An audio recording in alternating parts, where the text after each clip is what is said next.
So, is there anything that you'd like to add, anything that we haven't touched on, or any parting words for fellow healthcare providers?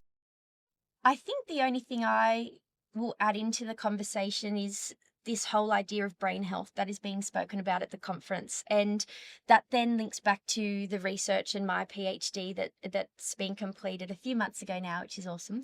All of my research is regarding lifestyle support that can maximize lifelong brain health.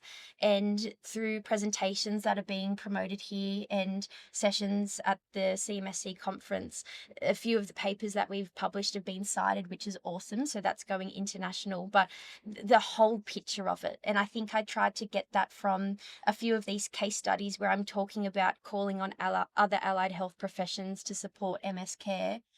This idea of brain health is first line therapy for people with MS and is crucial and is a priority target area from both disease management, so a pharmacologic perspective, and a lifestyle perspective. So encompassing things that, well, MS is a disease of the brain and the central nervous system, and anything that we can do to support and maximize lifelong brain health arguably is the center of comprehensive MS care, and that involves a multidisciplinary Mm, team as we're getting more established with the role of diet in MS and mm. calling upon those professions in the space who are best placed to provide that support would be my biggest take home.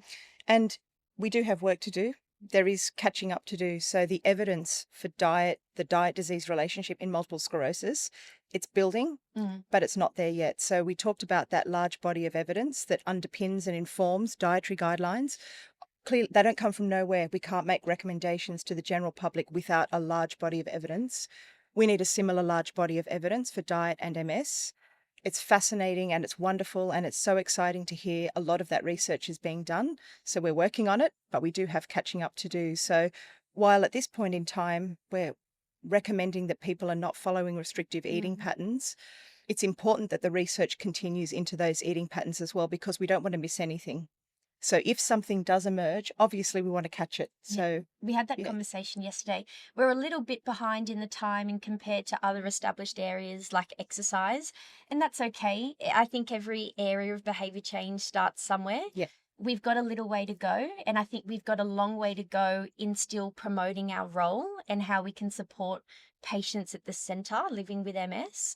But exercise got there and is Yeah. still getting there, and showcasing the benefits that exercise might have. And what we do is evidence-based. That's why we come to these conferences. So we want to hear the results of these studies, and then we adjust our practices in response to what we're hearing as well. So it's really important to keep on top of the latest research. And that's research at the mechanistic level, looking at individual nutrients, interactions with disease processes, the influence of certain foods, and of course, whole diet, which has been the focus of my PhD.